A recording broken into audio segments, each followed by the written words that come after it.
Hello everyone, my name is Debbie Kennett and I'm here today to talk to you about making the most out of your autosomal DNA test results.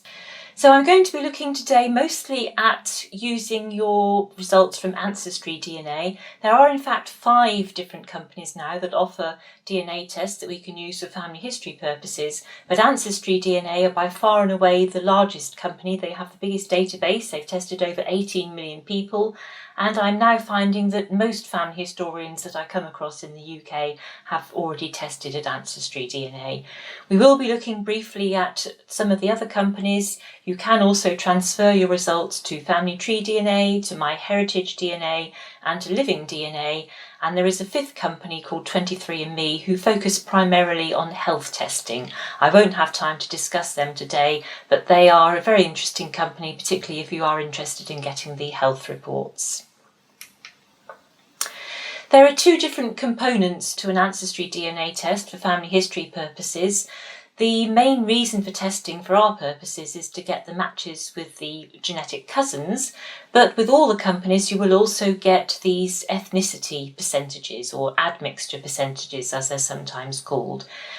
And I've tested at all 5 different companies, and you can see that my results, they broadly correlate, certainly at the continental level. They all agree that I'm Northwestern European in origin, but once you get down to the country level, the results start to vary quite considerably. So on the left, you can see my results from 23andMe, which give me a percentage of DNA from France and Germany.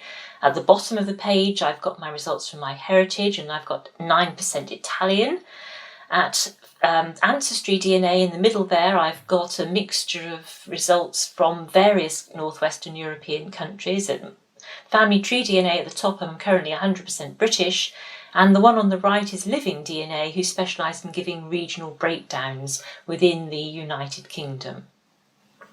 Both Family Tree DNA and MyHeritage DNA are in the process of updating their ethnicity estimates, and they should be rolling those out hopefully later on this year. And as many of you have probably realised, Ancestry rolled out an update to their ethnicity estimates just over a week ago.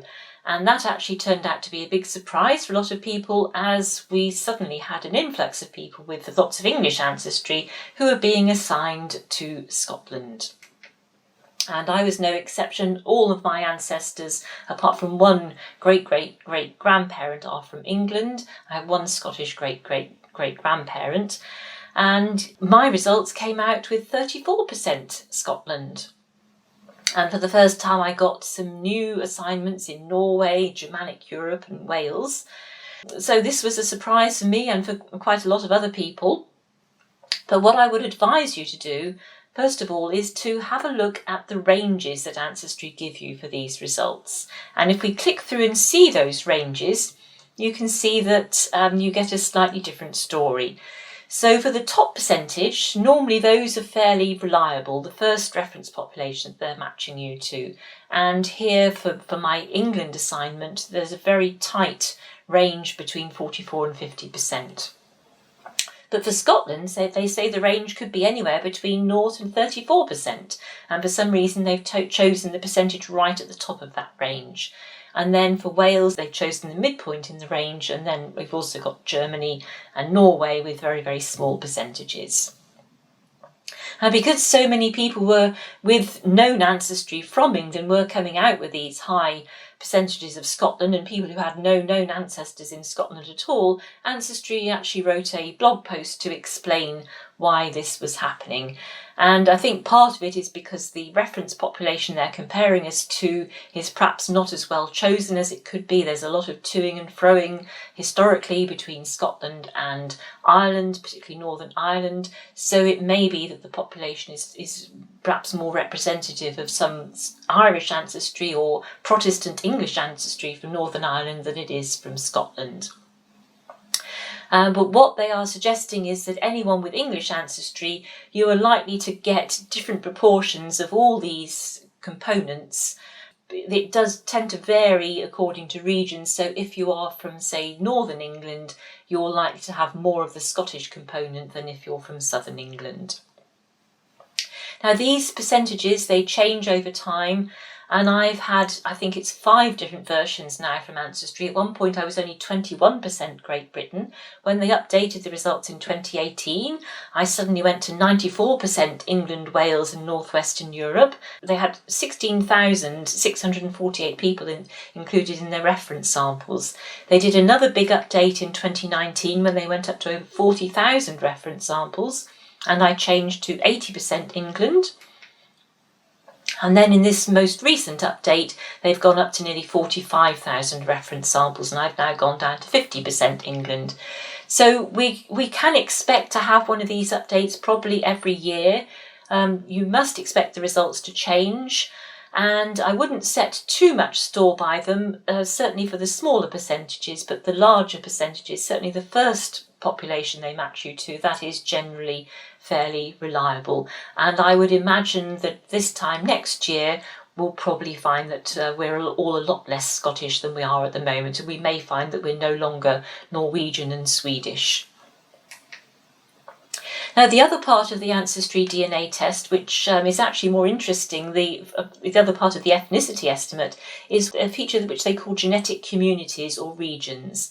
And they try and assign you to regions within a particular country. This is actually based on a different system altogether.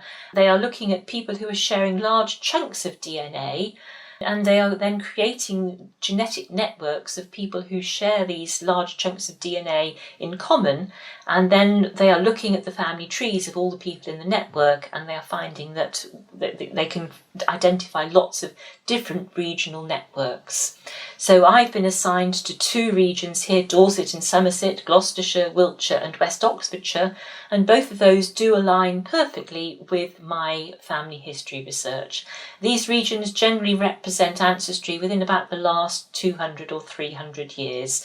So even if you know nothing about your ancestors, knowing these genetic communities or regions can provide very important clues as to where you should start looking. But of course the main reason for testing is for the cousin matches. And so at Ancestry here, I've got 215 fourth cousin matches or closer. When I click through and look at my match page, I've actually got many more than that. Now, the matching works based on certain basic biological principles. We know that we each inherit 50% of our DNA from each of our parents, and the DNA that we inherit from our parents is effectively a patchwork of DNA from all of our ancestors.